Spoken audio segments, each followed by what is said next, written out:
Thank you for coming and joining us at the Sisterhood. I am your host, Michelle, coming from Connecticut, and my co host. I'm Rochelle, and I'm coming from Chicago. Welcome. Welcome, welcome. We have a very special guest. We have Lynn here coming and joining us to talk about her experience as a Black woman in insurance. Now, I want to go over to Lynn. And Lynn, can you tell us how did you get into insurance? Sure, yes. I was actually finishing college and looking for a new career in college. In college, I was a leasing consultant, just working through school. And a friend of mine mentioned, hey, this insurance company's hiring that I work for. They have a training program where you can become an underwriter. And I was like, sign me up.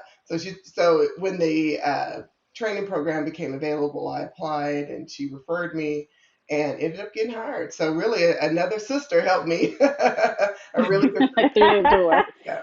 right? Helping you through the door, absolutely. And so, just generally, the training program was a program that the organization hosted, correct? It wasn't through any other venue from that perspective. Correct. Correct. They from the ground up, it was almost like going to college for insurance. Gotcha. Okay, perfect, perfect. Definitely familiar with training programs, right, Michelle? Right. We definitely, both of us, we met at the same insurance company and we both went through that particular company's training program. Okay, Program. sounds Yeah, yeah, exactly. Exactly. So after you got into the company that you're at, what how did your career progress? Where have you landed? Sure. So as I mentioned, started out as a trainee and then worked my way at that point to an associate account executive and got a territory, got a book, and that came with a promotion. And it just kind of moved up from there, then an account executive. But I recently told this story at one of our sort of like a diversity talk within the business unit.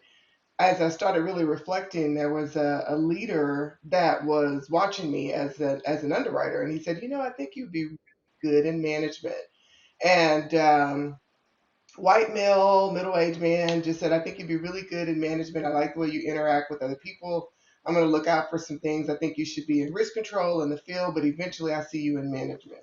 And so I told everybody, I said, to be honest, my goal was not management at that time. My goal was more of the technical specialty underwriter goal. That was the title I was looking for. And a position came up for like an assistant manager, managing account executive type deal. And I was promoted into that. I just had to accept it. And so I did when the position came up and got into that role. And so that started my managing role.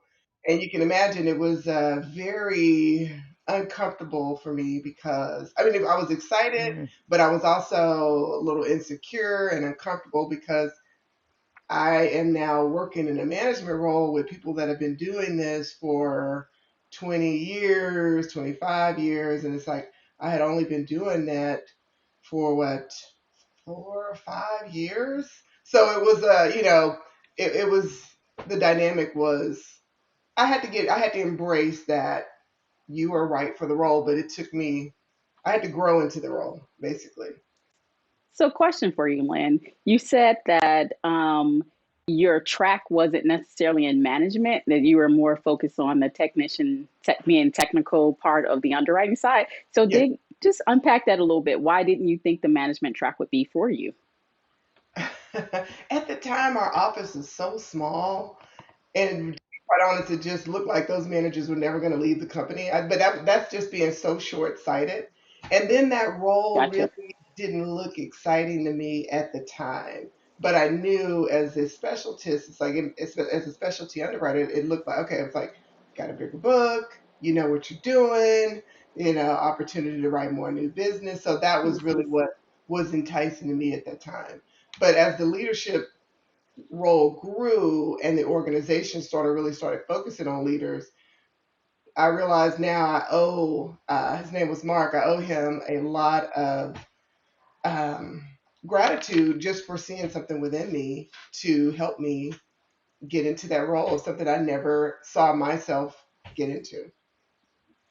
Absolutely. Great, great. So, advocate, having advocates out there for you, cheerleaders who would, identify things in you. It's always a, great thing. And I think Michelle and I both could probably definitely have experience where people have tapped us to say, hey, I see you in XYZ role. And would you consider from that piece of it? And it's more so of us opening ourselves, right? And do you Right. feel like there are times when you didn't open yourself up just because you're a woman of color, or was it more so in the sense of the skill set, background, things of that nature?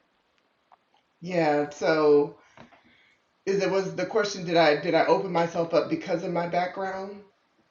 No, I said, did you feel like you couldn't open yourself up because you're a woman of color? Meaning, sometimes people have, I've experienced where people have roles set for you. And so you're like, I walk into the role and this is what I'm going to do because based on what they said I could do, but you had a mentor come in or someone who saw more in you. But I would just want to make sure and dig a little bit into the side of the how you saw yourself fit into the, into the company and then your role from there and how that fit into the company. Yeah, sorry.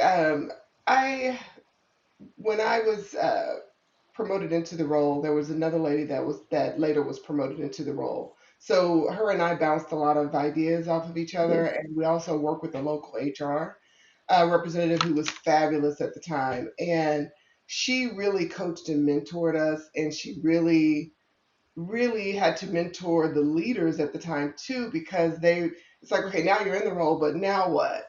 So there was a lot more development that needed to be done. Now I was privy to like a lot of communication that I never was privy to before, confidential information. And there was some challenges with my direct manager that still kind of saw me as that newbie UPDP. And so Hmm. my HR person had to sort of like change that perception and say, hey, look, this role is a leadership role. If you were to go out, let's just say you have had to have surgery, these people need to be ready to be plugged into the role. So by you not really wanting to develop this person for whatever reason it was, I don't think it had anything to do with race. I think it was just kind of difference in generations. That's another challenge. Hmm. At the time I'm Right. a Gen Xer, my manager was a boomer, different philosophies, and Yes. it was like, well, you're on a need to know basis, and I don't want you to. And the HR person's like, actually she needs to know everything. And so it was Mm. so that was a cultural issue that I had to get into. I think you got asked me where I'm doing now. I'm now not in a management role, still leadership role, but I'm an underwriting officer. So, but yeah, so Okay, period okay. of of my path. So Yeah. so so it's a different type of path. So you were in underwriting, then you went into management, and now you're back into underwriting. How that evolve, and why did you come back to underwriting? And just Well, to be quite honest, I never left because even as a managing account executive, I still had a book. So I still was an underwriter for a mhm. small book. So I kept that book. Then later moved into a managing director role. Well, now I'm managing people in a big territory and a big book, training, training other trainees to come through the program. And so with the managing director role, just it was a great role, great experience. I learned a lot about dealing with different personalities, different age groups, different. I mean, I had folks younger than me, around the same age Mm. as me, older than me, different races, different cultures, managing male, managing female. I mean, it was, I got stretched. Let me just say, stretch, stretch, stretch. And being stretched in that way, it really made me reflect, kind of like, okay, where do you see yourself for the next 5 years? And so at the time, my leader was like, okay, let's work on your individual development plan. And I started thinking like, where do I want to go next? And I kind of went back to that specialist role when I told you guys I saw myself in a specialist role. Mhm. I actually really desired that role, but Yeah. the leadership path was available to me, and it was like, had I not taken that, I don't think I'd be as good as I am. Not saying I'm great, but getting there. But as good as I am in the role that I am now, because now I can meet people where they are, I've really learned how to really look at people and see the need behind the need and get behind those layers, build trust, and help coach and mentor in this role now. So because there's so much coaching and mentoring that I do, I have folks come to me with underwriting questions like, hey, I've seen this new exposure. So I'm like, all right, let's research it, but so even though the leadership role had its challenges, I really think it helped me position me for where I am today. Great. I know you spoke about different generations, right? And I think that definitely is a really key point of like management style, how people actually arrive at work, right? Based on their generation. Can you talk a little bit about, managing through that where you're multi-generational from boomers to your ex, right? And then you have millennials and now Gen Zs are showing up on the plateau. So talk about a little bit about management and how you navigate managing through those different generational. It was interesting when you going through that like technology, having I had someone that really didn't want to embrace technology. Technology. Didn't want a laptop, didn't want a cell phone, didn't want to put things into different programs. Like we had to put our rate into a system, and it's like, so it got to a point where we did a lot of training for HR sessions, and one of my HR people, HR will is your lifeline when you're in management. Get yourself a good HR BFF. And one of the things that my HR representative said was meet people where they are. And I kept that in my head. And it was like, because otherwise, if you're trying to get this person to be here, they may not be there. So a lot of times you may have to get creative on how to work. I found that with the older generation that was older than me, now I'm becoming the older generation. But the older generation at the time, was I had to really get creative on how to help people, how to help them with some of the data. And so it would get to be like, just send it to me in an email. I'll put it in the system, no problem. So things like that. Don't want a laptop? That's fine. That's fine. Don't want a cell phone? That's fine. We just won't travel as much. We'll have to figure things out. I don't have to use your personal cell phone to call you. This, that, and the other. Don't want to rent a car? That's fine. We'll arrange for you to get picked up. But then for the younger generation, that was younger than me, the millennials, that was an interesting shift for me because it's like, okay, you come in at 7, you're taking your lunch, you're leaving at 4. What is this? And for me, it's like, I don't take a lunch every single day, but it taught me like, they're going to You come in, should. they're going to do their work, they're going to take their lunch. And so I had to learn from them, I need to be taking my lunch. I need to be going for a walk. I need to be, socially engaged. I mean, for them, the work life balance, they had already had that figured out. Gen Xers, we did not have that figured out. We were learning You from the figured out. boomers, but we were explaining to the boomers, like, I don't need to be in here at 5 o'clock in the morning. I had a manager when I was a manager that always was like, I've been here since 5:30. I'm like, dude, I was like sleep at 5:30. I'm not coming in here at 5:30. So for me, it was like trying to, everybody that was older than me was always at work before me. For you. So as a leader, Mm, they're like, I know I should be in at this time, but then I'm like, I've got a newborn. That was another thing, and it's like taking her to childcare. I'm not gonna just so that I could get into the office early. I had a lot of things going on, a lot of juggles. So I had to learn that I'm going to get there when I get there, and I'm going to work hard, and I'm going to do my job the best I can. And as long as folks are getting their job done, I really don't care what time they come in and what time they leave, just because it's like they were there were just different dynamics in it, and we're not all on the same schedule. And that was a learning lesson for me from a personal level and also to manage other people. And I think that in that respect, people that have worked under me, I probably they could appreciate that because it's like I'm not here to micromanage what time you come in. That is just not me. If you want to come in at 6 in the morning or 5, that's up to you. The only thing I do say is that we do be available for our customers. So, we can't be, you're working at 2 o'clock in the morning, like, oh, I need to leave at noon. It's like, okay, well, you're leaving your customers hanging. So it obviously needs to be within reason. But Mm. That was my Mhm. only kind of, I guess you could say, I was a stickler just long as you meet your customer, but you do what you need to do. Because I know I appreciated the flexibility to do what I needed to do, doctor's appointments and all that good stuff. Right, absolutely, absolutely. And you talk a little bit about juggling, right? So you're a people leader, you were, meeting the needs of your customer, but you have a personal life, right? You have a family, you have things of that nature. So talk about a little bit about that with juggling so many balls in the air, trying to be that ultimate professional, arriving to the occasion, but still being there to arrive for your family a bit as well, too.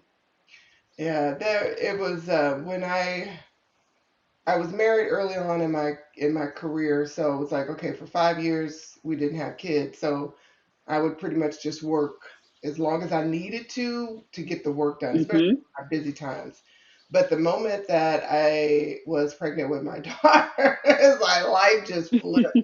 I mean, just flipped. I'm like, I'm surviving on 4 hours of sleep, and I know I'm preaching to the choir, but I was surviving on 4 hours of sleep, and we, just rejuggling everything. So the hours that I used to work, that 5, 6, 7 p.m., sun up to sundown, just stopped, Had to give and that I up, had to right? really get more efficient on how I worked. And Mm. I realized that, there is a way to do it. You can cut out a lot of that extra that you don't need to be doing and really still get and have your job and still be good at it. And so for me, that was finding that balance because oftentimes I did feel guilty if I stayed late, and I'm picking my child up from daycare at 5:30. It's like, oh, she's been here all day.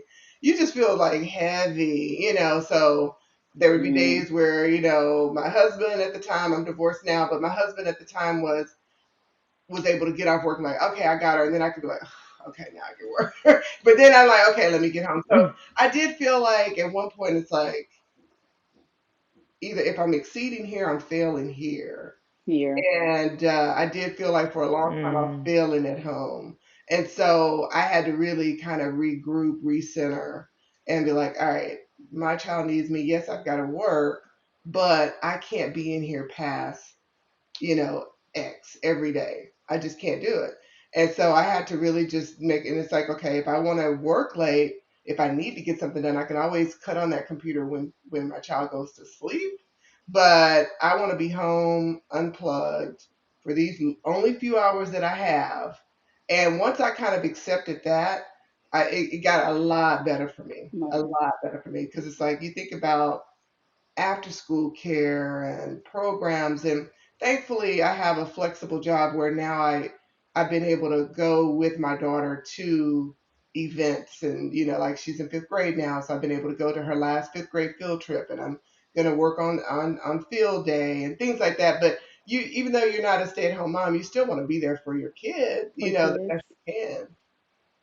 But also you Absolutely. want to Right, do a good right. Absolutely. job because I'm goal oriented, and I like accomplishing things and working on big projects and doing that. So that's a part of my identity as well.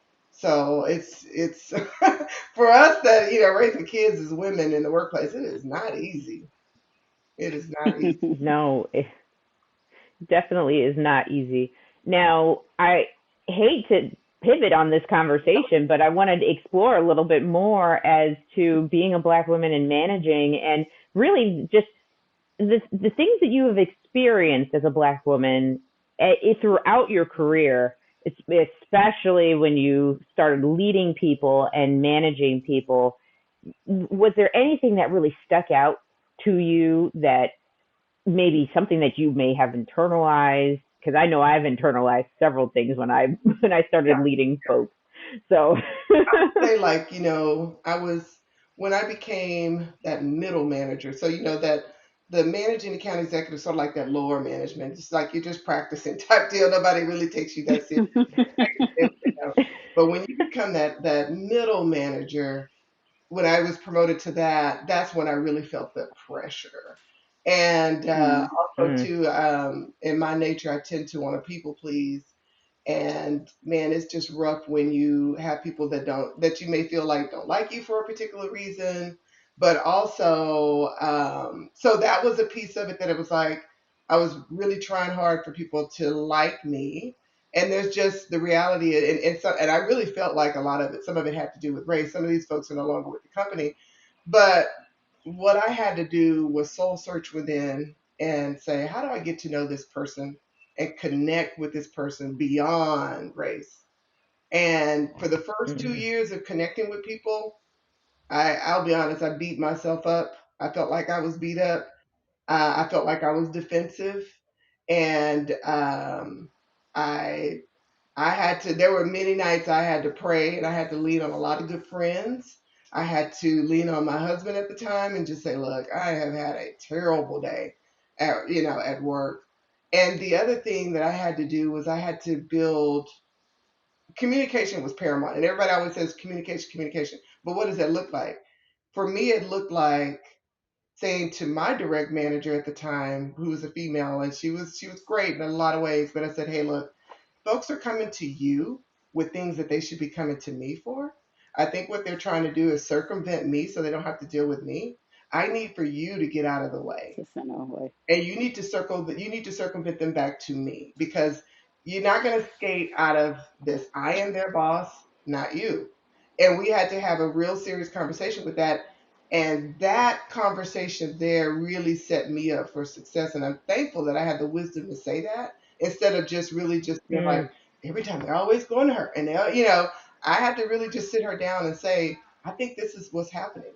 I think people are coming to you if they don't like what they hear from me, or they're trying to cut me out altogether, dismiss me, go to you, you'll make the decision. I said, now here's the thing. The reality is that there are times that y'all are just bouncing things off. I'm not trying to say that my folks can never come to you, right?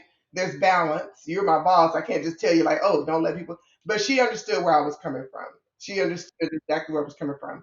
And so she started turning folks away, saying, we got to bring Lynn in this. We got to bring Lynn in this. Had she not done that, I think I would have been in a very different spot. So that was a big thing, was getting that done. Another big thing is not really being okay with people not liking me. I had to learn to be okay with that. Whatever the reason is. If you don't like me because Mm. I'm black, if you don't like me because I'm a female, if you don't like me because I'm your manager, I think being black and female, ugh, it can be tough for somebody that's never dealt with black people. So now you got a black person that's managing you, and it's like for them. So it's like I have to come at it at a different angle in perception and say, okay, it's uncomfortable for me, but it's also uncomfortable for them. So I'm the person that's the leader. So how do I make sure that I make it comfortable for this person? And so it's like, okay, let me get to know about you a little bit more personal. How's your family? How are your kids? How is this? How is that? And we kind of uh, over time you can take those layers off, and now we're connecting, because there was one person that left the company that gave me a very very very hard time, and the email that I got was like, I learned so much under you, da, da, da, and I sent it to a friend, and I was like, can you believe this email? This person gave me like the hardest, and don't get me wrong, we had a decent working relationship over time, but I was like, Right. and she said, I think you need to embrace that message. I think you need to realize that that was a heartfelt message, and that person did not have to send that to you. So I Right. think about that email saying, thank you for, I learned so much under you, da da da, and it kind of was like, really. But then I was like shocked Mhm. over time. So it Right. can work, but relationships take time to build. They just take time. But that's the growth Right. And that had to. I mean, like the person, we actually got into a real heated conversation one day, and I just flat out, I hung up the phone. I was like, Mm. I just, I had it, and cooled off for maybe like 5 minutes. And then I was like, did we get disconnected? Yeah, we got disconnected. Hey, how's it going? and and in that moment, I realized, I said, this person is not feeling heard, and by me, and everything's not my fault, because there's times when I'm not heard, and I have to kind of say, hey, I'm feeling like I'm not heard. And so as I kind of cooled off, I was like, let me hear what it is that this person has to say. But when it's cultural differences that we all have to force ourselves into, it's hard. It's hard. It's hard because we have to learn to respect each other. We have to learn that we have different backgrounds, and it's just the level of things. And it always feels like at the time it felt like I was having to do more, and I had to because I was a leader to reach out to connect with my team. So I had to do a lot more, and that's when I moved into the role I'm in now. I remember at the time my ex-husband said, "You've grown. You may not give yourself credit, but you've grown." And I was like, I really have grown. You have to learn how to connect with different personalities, different, and also understand that people of different races and ethnicities, there may be something there that I don't know about. It's not always just black and white. Not white. There's a lot of other things that Mhm. I may not know about. And I think when we can connect at that human level, it's going to take some time. Somebody's got to be the bigger person. Then we get to a really good relationship. I mean, like two of the guys on my team, one retired and one left and went to another company. The one that left and went to another company, like I said, he was the one that emailed me. But the one that retired, we gave him like this big retirement party. Like eventually, over time, when I was in the role, I think I was in the role for like 4 or 5 years. By that fourth year, you just kind of feel like a family now. But it took, Right. 2, 3 years of developing relationships. Right. And do Wow. you feel right? I know. Do you feel, Lynn, over your time period of like management piece of it, that you were able to bring your whole self to the table? I'm Lynn. This is all of me. Of course, professionally, right? From that piece of it, but just curious there, and that piece of it. No, no. I Mm-hmm. never definitely felt the need. The other thing is the leadership meetings, learning how to navigate politically through that.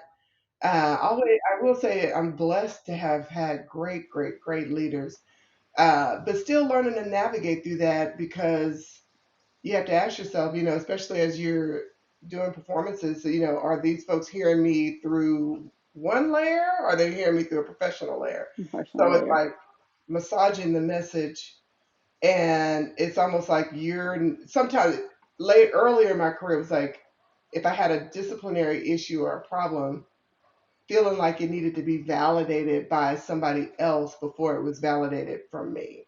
Yourself. That's kind of how I felt.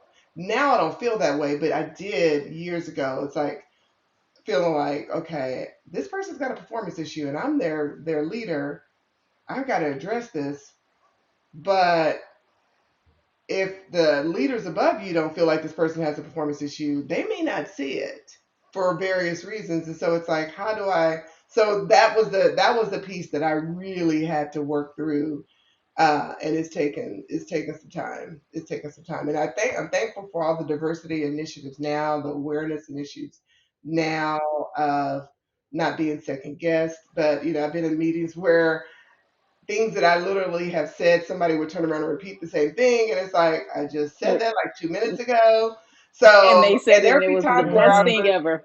yeah, I literally started saying that. I was like, now if it was a higher leader, but there's one time where a leader did that because we were all trying to figure out this problem, and everybody did, and I was like, well, what about this? And they were like, you know, it was like, so then we moved on, and then it was like the leader said, well, what about this? And everyone was like, and one of the other guys looked at me and said, you just said that. I was like, thank you. But I didn't say anything at that point. I just like stayed Right. quiet. But I was like, somebody recognized that I just said that, I said that. and so Right. Yeah. just things like that I started noticing, and so there's sometimes I would let it slide, and I think that was starting to really get to me that I was letting too much slide. Slide. Then it's like then I'm becoming snappy, and that's not good either.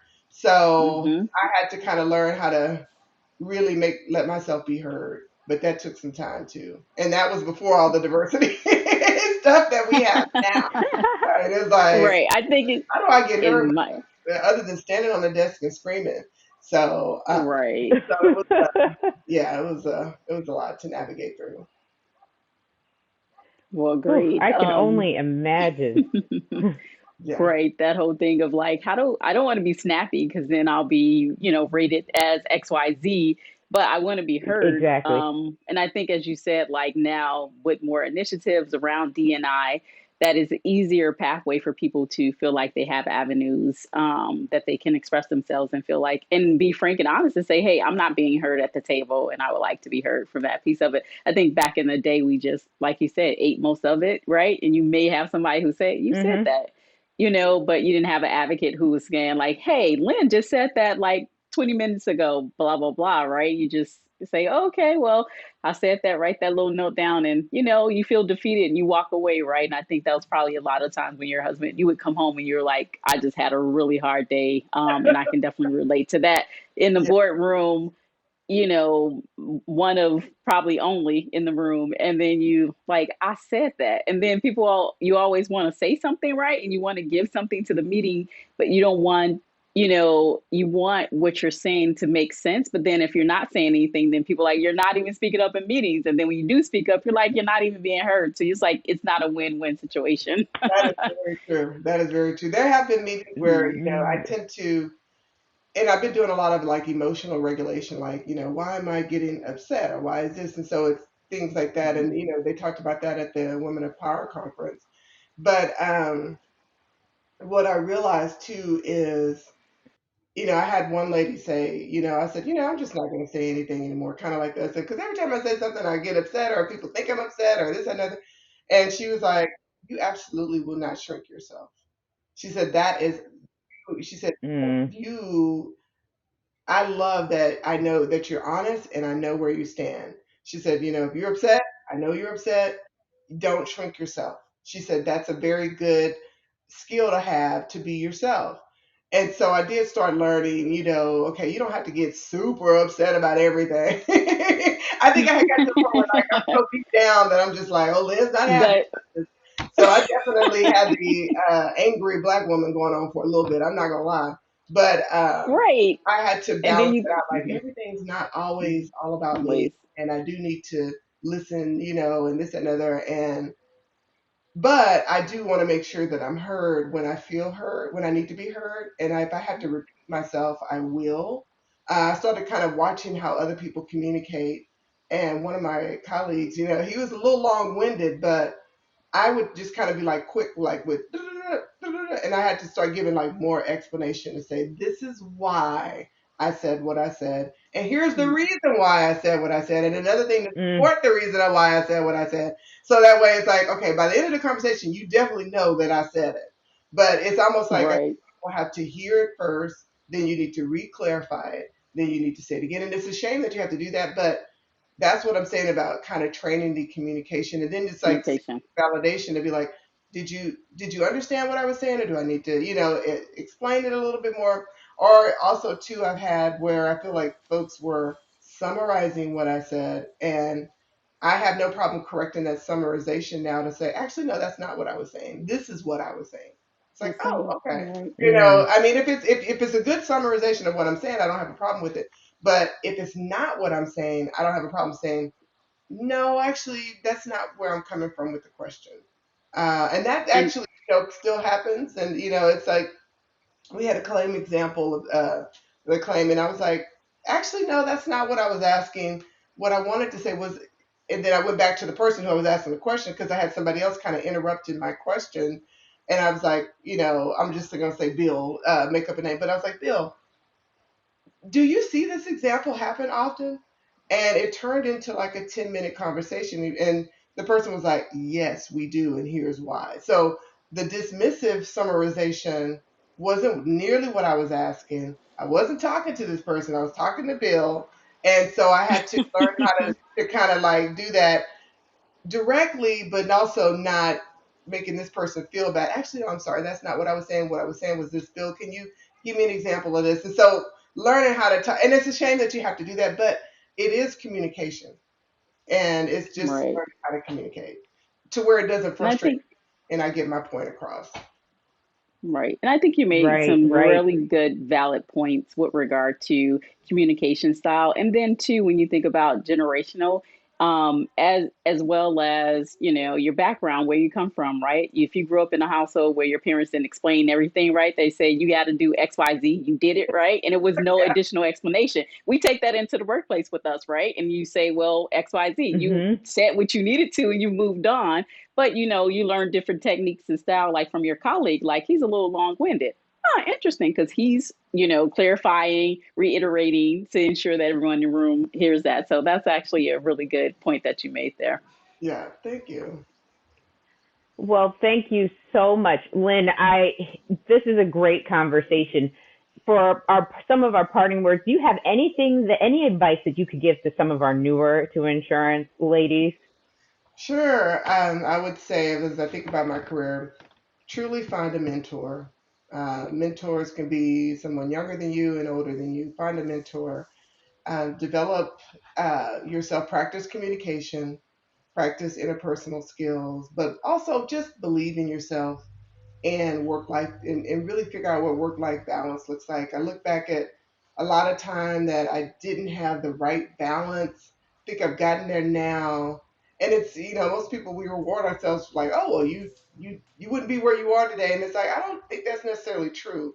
So just don't miss out on those important years that have that outlet that's also outside of work.